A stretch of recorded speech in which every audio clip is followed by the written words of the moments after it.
You're tuned in and locked on. Gay News Radio with Brandon Carmody. Only on the GNR Radio Network. You are listening to Gay News Radio. I am Brandon Carmody, and this morning we are speaking with Jessie Standafer. Jessie, welcome to Gay News Radio. Thank you so much. It's great to be here. Yes, and here we are starting the month of August. It just crept up on us, so that is a sure sign that we're at the halfway or the winding down part of summer, isn't it? It's so true, and it's a new moon today, so it's a good time to start something new, plant some seeds. I do have plans to start something new. Do you? Yes, I do, actually. Today is a really exciting day because I'm releasing some videos from a live show that I did in New York City along with the woman that I perform with, Natalia Segura. And so that's super exciting. I'm really excited to share those with everybody who was there and who also wasn't there, to give everyone a little peek into the super fun night that we had. Definitely. I took a little bit of a crash course, and I checked out some behind the scenes. You actually had done an interview there, and it seemed like you had just come off stage and you did the interview. So you seemed like you were really feeling the energy and missed getting off stage the second you left, from what I gathered. Absolutely. It's so invigorating and exciting to be on stage, and what I love about it and what I love about my style of music, I do conscious music, which is music with a message of social activism and encouraging peace and love and personal responsibility and growth on the planet. And what I love about that is that every time I perform, it's like a co-creative environment. So I'm not wanting to stand on stage and tell people things. It's a kind of a communal effort to raise the vibration and to have everybody in it together and feeling it together. So I definitely feel as much from the people who come to my shows as I hope that they feel from me and from my band. So it's a really thrilling, invigorating experience for sure. Definitely. Now, if I understand correctly, your show at the Rockwood is the first or one of the first where you are doing a solo act. Can you tell us a little bit about your evolution in music? I know from your backstory that both of your parents are they were musicians, they were in bands. I presume that they met on the gigging scene and that's how their legacy transformed into you. So were you kind of doing the same thing, working in other bands and ultimately working toward branching off into solo? Like, what's your evolution? Yeah, good question. My evolution has been really interesting. Even though I grew up in a musical family, from my grandparents to my parents and my brothers, I never thought that I could write music. And it just didn't seem like a possibility for me. So I would be singing other people's music, playing instruments, singing in other groups. But it wasn't until a couple years after I came out that I realized that I had something to say. And it makes so much sense, right? Because, when we're closeted or don't even realize that we're gay, it's really it's like we're living half a life. It's like we're not being able to be fully who we are. And that definitely was the case for me. I didn't even realize what I was missing until I came out and felt this deep love that I'd never experienced before. And then the process of coming out and, that entire roller coaster ride of emotion and different people's reactions and the whole experience of it had a lot of pain and a lot of joy and a lot of loneliness and then a lot of discovering a whole new community. And it really cracked me open. And I realized that I had a responsibility to say something. Not only did I have something to say, but I had a responsibility to say it. And how that worked for me is that it came out through music. Once I opened myself up to that possibility and said yes to kind of that mission of speaking up and sharing my voice and my experience of coming out, but also bigger than that, of self-inquiry and knowing myself and becoming a more empowered woman. All of this music started coming to me and flowing out of me, and so that was my journey into writing music. It was really wrapped up in my coming out process, and I'm so glad that it happened that way. It was a really interesting discovery, and since then I've just really become very passionate about sharing my voice, but also amplifying other voices in the world. So things that really I feel are important to write about them and to share that perspective with the world through music and get people thinking and get people coming together about social issues and inspiring and igniting and hopefully creating some positive change in the world. Definitely. And as I'm sure you're aware, every one of our coming out processes is different and unique to us as individuals. And I, full disclosure, I'm a musician, an artistic person, a book author, all of those things. So our coming out process is usually very intense and spurs off into these artistic directions. But just a funny disclosure. So I do research on every artist before the interviews, and I know when you tweeted us, you said, we'll hang out, we'll do the interview, and there's some gay content. So I'm looking at all of it like, okay, right, singer, music, okay. I'm curious to see where the gay content was. And I keep staring at this pinned tweet, and I'm looking at it right now. It says, the sun is out, and so am I. There's rainbows, there's like a unicorn, and finally there was a moment where like the light went off. I'm like, oh. Like at first I was like, where's the gay content? I don't see it. So that's I figured it out. Interesting point. It's an interesting point. I didn't know. It didn't jump out at me. Yeah.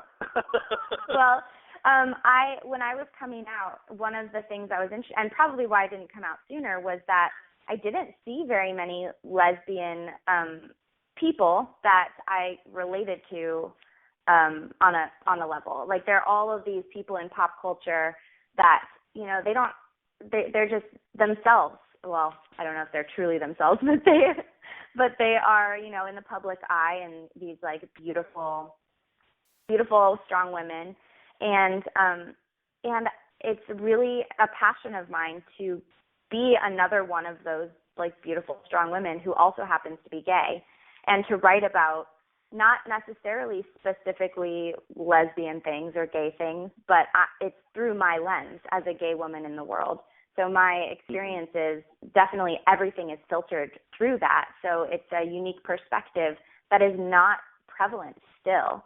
There are very few gay women and lesbian content in pop culture. And not that it has to be so overt. I mean, I'm very out. I'm always going to be honest and talk about that I'm a gay woman. But as far as the actual lyrics of my music, I think that what I'm passionate about is showing a perspective of world events and world views that is filtered through the experience of being a gay woman in the world. So I think that people who have had that experience pick up on it they'll pick up on it for sure.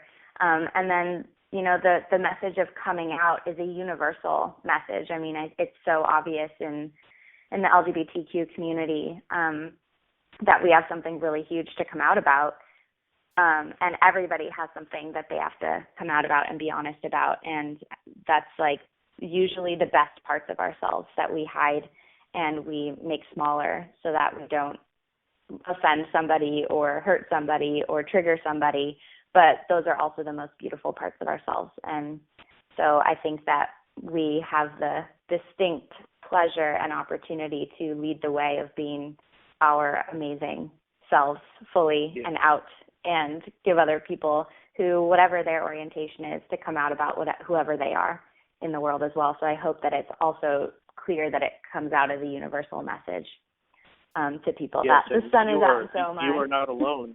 You are not alone on that stage. Will you tell our listeners a little bit about your fellow musicians on stage and who is on the journey with you? Yeah, absolutely. So on stage with me in this video that's being released today is an amazing band. And what's important to me when I'm making music and when I'm collaborating with people is that they have the same kind of curiosity about the world and consciousness and how they move through the world and unconditional love for humanity. And that is the band that came together for this. An amazing cellist is on stage with me who just fills out the music so beautifully. She's an awesome woman. Backing vocalist.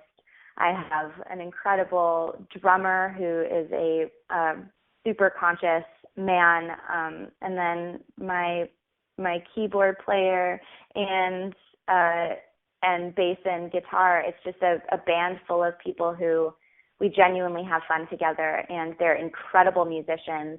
But while I was putting this band together, it was obvious to me that I live in New York City, so there are so many talented musicians in the world. There's so much talent, really incredible musicians. And so I wanted to take it a step above that. I wanted to interact with people who would be just like high vibe people and kind people and people that really care about humanity and the planet and raising the consciousness of humanity. And so those are the people that were attracted into my life, and I met them in random ways, friends of friends, and just put the call out, and they all came together for this. Just incredible musicians and people, and that is really important to me. And then one of my best friends is also a conscious music artist, very different style of music itself, but similar message. And I mentioned her before, Natalia Segura. And we are putting together a tour for 2017. And she and I are just going to be spreading this message of peace and love and equality and understanding, and inspiring more of that as we tour next year. So that is the group that you'll see on the stage when you watch this video. Definitely. And I saw your music video that you premiered back in February, which was a rooftop video, which if you don't mind the Beatles comparison, it sort of took me back to that last Beatles performance where they sort of gathered everybody up on that rooftop. I'm sure you had some fun going up there, and I know that was a live performance, wasn't it? It was. It was an incredible experience. It's this gorgeous rooftop of a friend's place in Queens, which looks out over the Manhattan skyline, and it was a stunning, beautiful day. And we did record that live, and I actually have another one of those coming out in the fall for a different song. And that was an amazing experience too. And just like I said, that it was important to get a great group together for the band, the same applied to the whole crew that was involved for that as well. And I got a crew that was mostly gay women, and that was super cool to have just like these awesome badass women involved in that project. Incredible directors, produced by Kids on Rocks Productions, and incredidible sound people and lighting, and just this whole amazing team came together to create this really stunning video. It was like an amazing experience to just kind of watch it all unfold before me because the team was so amazing. So yeah, that was a super fun experience, and it turned out beautifully. So you can find that on my YouTube channel.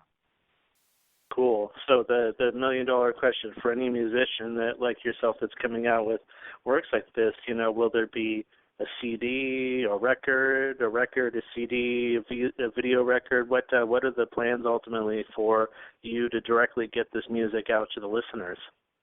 Yeah. So I do have a few singles on Spotify, iTunes, anywhere that you can find music, it's there. And then I just recorded an EP album, so I'll have that EP coming out over Labor Day weekend. I'm also going down to LA in a couple of weeks to film my first music video, and it's to the single off of my next album, and it's a song called Get Down, and it's a song that's about exactly what we've been talking about today, about the importance of coming out and shining your light and being your proud, amazing self in the world. And we are filming the music video is a is a fabulous Pride pool party. It's if you look on my Twitter feed and that picture that